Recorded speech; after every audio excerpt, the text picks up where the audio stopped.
So,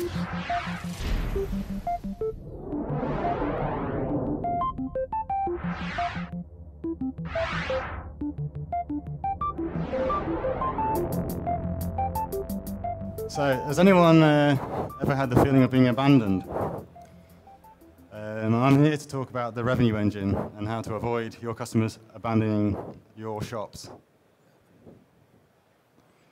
So, my name is Paul Johnson. I'm the head of development at LiveLink New Media. So, LiveLink New Media, we've been using Drupal for about 7 years now, and we specialize in 360-degree strategies using e-commerce, email, social media, and search engine marketing. Particular specialism is working with software-driven marketing solutions and using Copernica as the back end to drive those. So, what is the revenue engine? I'm going to talk about what it is, why do you need one? I'm going to talk about how to identify failure, and what can you do about it. I'm going to discuss a typical implementation and give you some proof that it actually works and it makes money for you or your customers. And then we'll have some time for questions. So Copernica is written in the Netherlands, and it's a multi-channel marketing software. It's capable of powering complex multi-step events, campaigns using email, text, and SMS messages, PDF, which can go into direct mail. And some of the clients include Toyota, Mitsubishi, and the iCenter. Drupal is an enterprise content management system. It's open source. It powers just over 1.7% of the whole internet. There's a distribution of Drupal which is optimized for selling online called Drupal Commerce. And LiveLink New Media contributing to that project. And one of the reasons why you might choose to use Drupal is there are thousands of contributed modules. So no matter what niche you're working with, there'll be a solution out there that someone's already written, which you can change to your specific requirements. LiveLink work with companies like Manchester United Soccer Schools and Nike. Other companies have delivered Drupal websites for the White House, MTV. So some very, very significant brands using Drupal. I will focus my talk on Drupal, but I also want to mention it's free. Magento, we have connectors for Copernica to get data from e-commerce data from Magento into Copernica. So everything I say today could be applied to a Magento website. So, what is the revenue engine? Well, I determine it to be software that engages your visitors before, during, and after they become customers. The funny thing is, of the 1,000 top internet retailers, only 20% of those actually employ these kind of strategies, even though they know it will make them money. So why aren't you and they doing it? Well, most people are saying it's too complicated. Other people say they just haven't got time for it. There are challenges in connecting systems like Copernica to your web shop. Or the client just, it doesn't really get it. Other people are going to say it's too expensive. Well, none of these things are true. We're using proven technology, so an enterprise-level web shop using Drupal, and Copernica, which is an industry leader in multi-channel marketing. We've done the hard work for you. We've written the connectors, so you literally just download them. It's really easy, and it doesn't take any IT. There's an automatic installation script, so all of the tables are built in Copernica, and you can do this straight from your Drupal website. And instantly you've done that, anything that happens on your website, the data is passed to Copernica, and we can start to send timely, relevant messages to the visitor. So what does it do? It converts visitors into customers. And it uses mostly email automation. So you set up campaigns, you strategize, you decide what you want to do when certain people do certain things in response, and you nurture them to try and convert them from just visiting your website to becoming a customer. It sends personalized messages. There's detailed profiling going on, so you don't do a Dear Blogs message. You can say, Dear Paul, we think you're interested in this specific thing. You've looked at this specific page. You can make assumptions about them. It can manage abandonment. So someone comes to your website for the first time and they go away again. Well, we've got methods we can describe, which I will do shortly, on how to get them back again. And it can explode your sales. And I'll give you some statistics later to prove that that is the case. We can also work on loyalty. It's all very well to get somebody to buy something once, but we really want them to get into a habit where they're buying things often. And it can also help with the conversion rates. So what can we track? The system's got detailed user profiling. We can store every single purchase they make. We can find out what's in their basket. So they might put something into their basket and go away.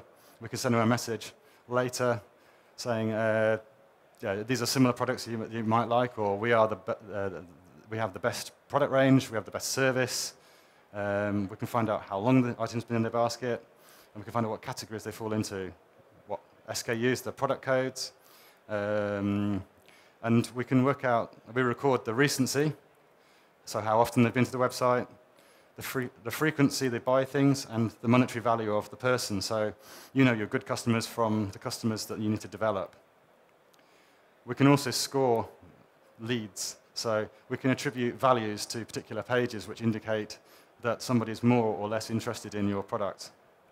We also track people during the checkout. So if they leave the site because they're having problems with their credit card, we know that's happened and we can engage them.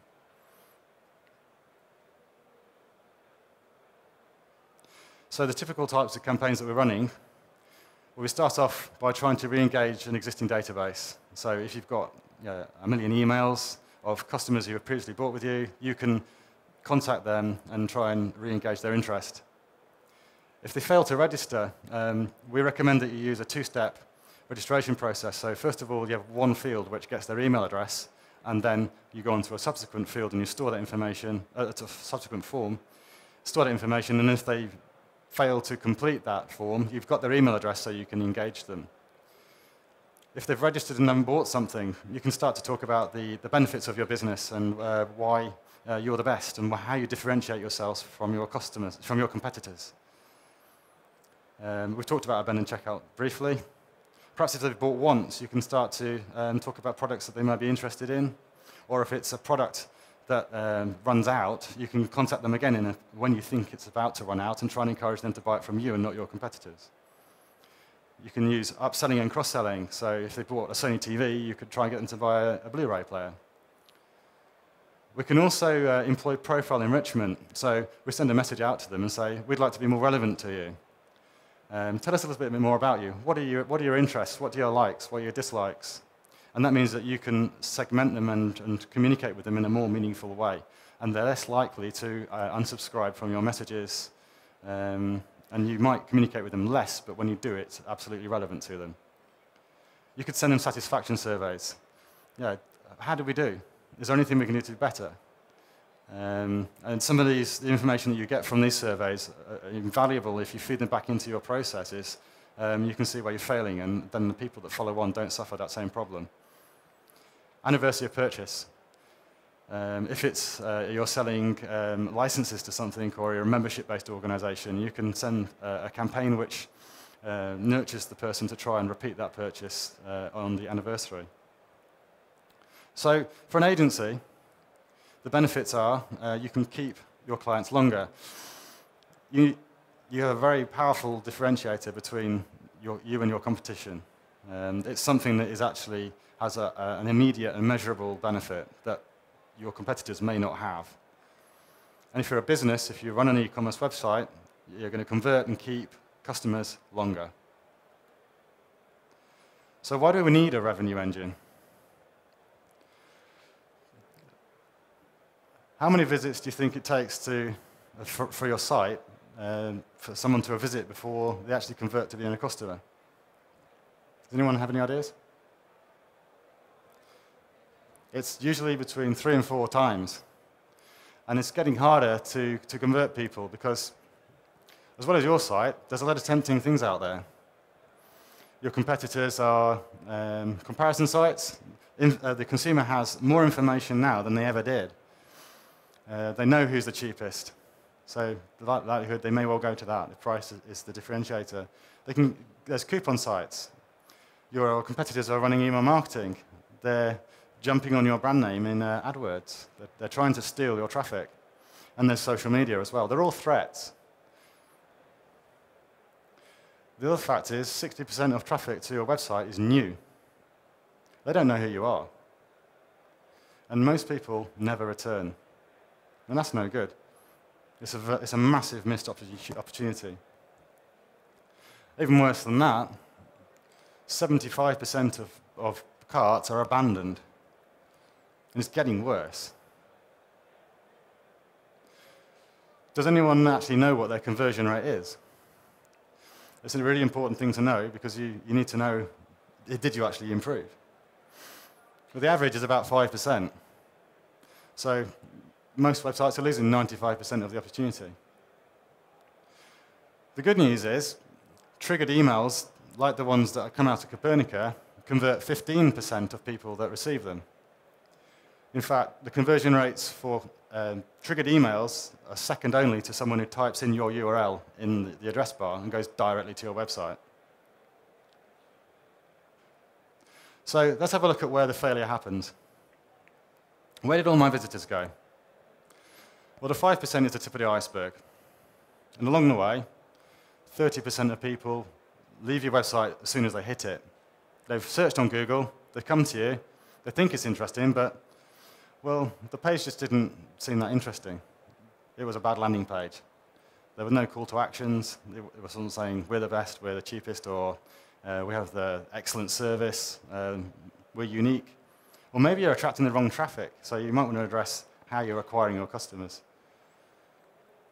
Some people just aren't in the buying cycle. They're just comparing or they're researching. If you've got a complex product like a holiday or a TV, they need to learn what the thing is before they buy it.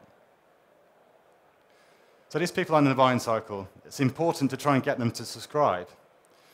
Offer them email, try and get them to connect to you, to like you, to follow you. Maybe you've got a news feed, an RSS feed. By any measure possible, you want to make sure they connect to your brand. And there are good ways to do that. You can incentivize subscribes.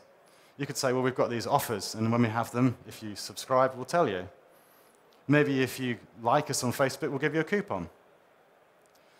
Maybe you can offer some kind of VIP access to exclusive products, or maybe early notification of a sale. Brands in the UK that use that to great effect, Next, the clothing retailer. They may have problems with your site, that usability experience problems. Maybe the cost is an issue, so your shipping's too expensive, or the goods are just not the right price. The value proposition isn't right. Or people may be using a mobile phone and they're on the way home and they run out of time, or the kids are harassing them, so they haven't got time to check out. So we employ a basket abandonment campaign via email, and we ask them, what went wrong? Is there anything we can do to help? Are you just comparison shopping? Well, why are you doing that? You want to use us. We're a really good company to work with. We'll get your goods to you on time, and we'll deliver our promises. You could also suggest, well, we've reserved the goods for you, but they're going to run out. Someone else is going to buy them, so you better come back. Account problems are another big issue. People struggle to remember all the passwords for all the sites they've registered for, or they just can't work out how to log in the first place. So again, the two-step sign-up is a great technique.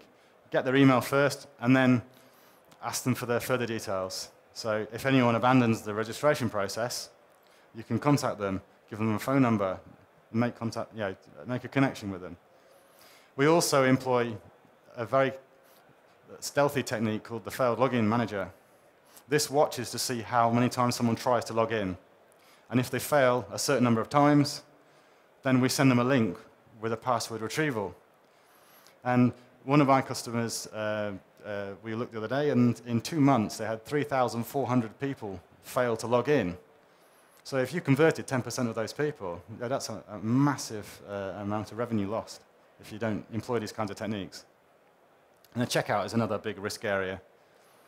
So we recommend that you have 3 steps with an increased urgency. And the sooner the better. After 15 minutes, I recommend that you ask if you can help. You don't offer them coupons at this stage. You don't want to reduce the value of your offering. Ask them what can we do to help. Offer them a call center number to phone. Ask them what went wrong. An hour afterwards, you should ask, are they comparison shopping, repeat your differentiators. And then 24 hours later, you might start to consider offering some kind of incentive, because you'd rather have the order than not. So what can we do about all of this? Well, the first thing is offer as many opportunities to subscribe and to connect. This is the first step in taking someone from being an anonymous user to someone you actually know who they are. And this is a snapshot from one of our sites. As you can see, we've got the social media connections. We've got very, very clear calls to action. So this is the checkout. Minimum clicks to purchase. So the popular products are actually championed in the mega menu. You can also buy from the home page. And another big factor is endorsements. So everyone who buys something from this website, the first time they buy, about a week afterwards, we ask them, well, what did you think about your experience? Did we do a good job? And then we filter the good experiences out onto the website. If you don't ask, they'll never tell you. And in the checkout, there's a few tricks that you can play as well. We also isolate the checkout. We take away all the navigation. So we're not trying to get them back into the shop now. We're trying to get them through the checkout. So they're not distracted. Another subtle thing here is if they do struggle, we'd rather they phoned and actually completed their order, and someone can do it for them. We've got the failed login. If you struggle to remember your password, it will reach out to you and say, this is the way you get it. The 2-step sign up, there's the email address, and then there'll be more information in the next form. Another big trick is to actually have multiple payment methods. If you install PayPal as a payment gateway on top of your standard payment gateway, it increases by about 10% your conversion rate. And we also recommend that you implement a one-page checkout, and that's really easy with Drupal Commerce. Everything's all in one place, and they're not embarking on this endless process where you've got to go through 5 or 6 hoops to check out. It's all there, very, very simple. In the UK, we have the facility to look up postcodes and retrieve the full address, so you don't have to type up much information. There's also here the basket, so you don't have to go back to remind yourself what you've actually got in your basket, and again, the multiple payment methods. So here's a walkthrough of a typical implementation of how we use Copernica and Drupal Commerce together. So the person starts, they arrive at the site for the first time, and they leave, but importantly, they connect to us on Facebook or Twitter, so we can start to talk back to them. It arrives on their wall or on their Twitter stream. Brilliant. Then we get them back, and they see these shiny, shiny offers. So they give us their email address. Bingo. We can start to nurture them. Persuade them back again. They enter the checkout, but they abandon. Well, that's OK, because we've got our abandonment campaign. And finally, we managed to convert them, and we've got a customer. But it doesn't stop there, because afterwards, we try and build loyalty. So emails go out over a period of time, relevant messages, so they don't unsubscribe, and we ask them, can you tell us a little bit more about yourself? So here's a case study. Our client Coles to You, they're the biggest supplier in the UK of solid fuel. So they sell things like coal and logs to a UK distribution network. Not a very exciting product, but they've achieved great success with a product you wouldn't expect to be seen sold on the internet. So it's an interesting case study. So we all know who Google are. Yep. There's nobody in the room who doesn't know who they are. And most people assume that most of your revenue is coming from Google, from AdWords, and from search. Seems to be where most people focus their effort. Well, on this site, Copernica beats Google. More revenue comes from Copernica than from Google. And it's cheaper too. So it's the #1 revenue source. So 29% of the traffic, the revenue comes from Google Search. 13% comes from AdWords, and it's a very, very expensive way of getting customers. 34% of revenue comes directly from email campaigns from Copernica. MailChimp say that the typical open rate on e-commerce is about 14.9%. Because this is relevant, the Copernica campaigns strip that 18%, fabulous open rate after 15 minutes. They want help. And then after an hour, it goes up again, 22%. And then after 24 hours, nearly 30% open rate. So that's twice the industry standard. But more importantly, this actually makes revenue. So of 214 people that bailed out, for example, 33 people actually went on to buy something. And that's a 15% conversion rate. So we've made 15% conversion on people who have gone and would normally never come back. A typical click-through rate on e-commerce is about 3.3%, according to MailChimp. Again, because of the huge the profiling and the relevancy, the satisfaction survey, people want to tell us that they're satisfied. Very few people actually bother to ask, but 38% of people actually do it. And then 42% of people actually click through to the form to tell us more about themselves. They're telling us that they want us to be more relevant, and that the outcome of that is that they'll stay for customers for longer. And even after a year, the click-through rate's 10%. So before we employed Copernica integration on this website, we were getting a checkout conversion rate of about 49%. So we're losing half of our customers, even though they said they actually want to buy something. And now we're getting 74% completion, which is absolutely fabulous. So for every £1 they spend, they're actually getting £14 back, which is incredible. So isn't it time that you thought about getting a revenue engine? If you're interested in anything that we've talked about today, then we have a team of people at the back who'd love to speak to you. Perhaps you could leave your business card. I completely welcome any questions. I'm very prevalent on Twitter. This is my account. If you want to mention this talk, that's the hashtag. And thank you for listening to me.